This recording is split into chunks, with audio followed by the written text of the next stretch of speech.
ఒకప్పుడు దట్టమైన అడవిలో బలమైన సింహం రాజ్యమేలుతుండేది. దాని పేరు సింహదేవ్. దానికి ఎటువంటి నియమాలు ఉండేవి కావు. ప్రతిరోజూ ఆకలిని తీర్చుకోవడానికి ఒక జంతువును వేటాడేది. జంతువులందరూ భయంతో జీవించేవారు. ఎవరికీ సంతోషం లేదు, ఎవరికీ భద్రత లేదు.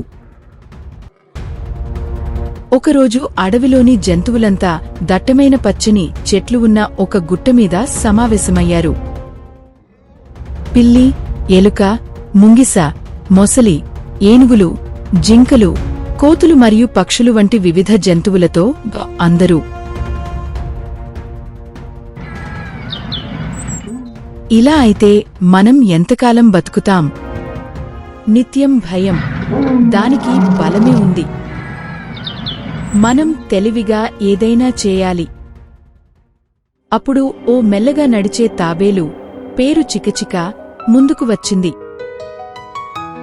అది పెద్ద వయసు, ముదుసలి, చలాకీగా అనిపించదు. అందరూ ఆశ్చర్యపోయారు. ఈ తాబేలు ఏమి చేస్తుంది అని. తాబేలు, మిత్రులారా, నేను వెళ్లి సింహంతో మాట్లాడతాను. ఓ తెలివైన మార్గం చూపగలను. అంతే.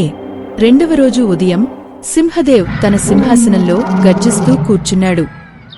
అప్పుడే ముందుకు వచ్చింది చికచిక.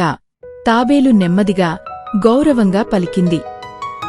ఓ మహారాజా, నీవు అసాధారణ శక్తిశాలి. కాని ఒక్కసారి ఓ బుద్ధి పరీక్ష జరిపిద్దాం. బలం సరే, కాని తెలివి ముందు నీవు నిలవగలవా? సింహం నవ్వింది. నువ్వా నన్ను పరీక్షించబోతున్నావా? నీవంటి నత్తగతి జంతువు. తాబేలు, నేను నెమ్మదిగా నడుస్తాను కాని నా ఆలోచనలు త్వరగా పరిగెడతాయి. నేను బలహీనమైన జంతువును, నన్ను ఓడించడం గొప్ప కాదు.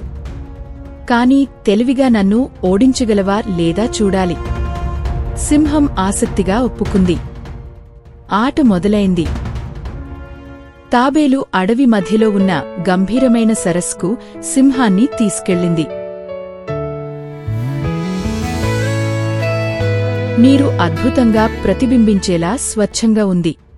తాబేలు చూపించింది. ఇక్కడ నీ శత్రువు ఉన్నాడు. సింహం ఆశ్చర్యంగా, ఎక్కడా? తాబేలు, నీళ్లలో చూసి చెప్పు. సింహం చూస్తే నీటిలో ఒక మహాసింహం కనిపించింది. అదే తన ప్రతిబింబం. కాని తెలియదు. సింహం గర్జించింది. ప్రతిబింబం కూడా గర్జించింది. కోపంతో లోపలికి దూకింది, శత్రువును చంపాలనే ఉద్దేశంతో. కాని నీటిలో శత్రువు లేదు. తాబేలు ఒడ్డున కూర్చుని నవ్వుతూ ఇలా చెప్పింది. మహారాజా, నీ శత్రువు నీలోనే ఉంది. నీ కోపం, నీ అహంకారం, నీ అసహనం, ఇవే నిజమైన శత్రువులు. సింహం పరివర్తన. సింహం తడిగా బయటకు వచ్చింది. కొద్దిసేపు నిశ్శబ్దంగా ఉంది. ఆ ప్రతిబింబం నా కోపమేనా? నా అహంకారమా? నేను నా బాధను నేను సృష్టిస్తున్నానా? ఇలా సింహం మనసులో ప్రశ్నలు ఉత్పన్నమవుతూనే ఉన్నాయి. తర్వాత సింహం తాబేలువైపు వచ్చింది. తలవంచింది. నీవు నన్ను ఓడించలేదు. నన్నే నేనే ఓడించుకున్నాను. నీ బుద్ధికి నా వందనం.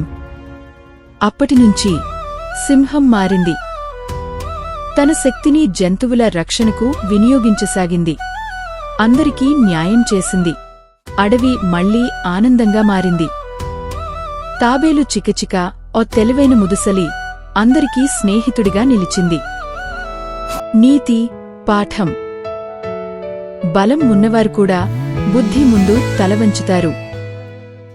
బలం ఒక అడుగు వేస్తే తెలివి 2 అడుగులు ముందుంటుంది. అహంకారం మనల్ని ముంచుతుంది. ధైర్యం శరీరంలో కాదు, మనసులో ఉండాలి. I believe in me, I'm strong, I'm free. I don't need no one to tell me who to be. I've got a fire and it's burning bright. Watch me rise, I'll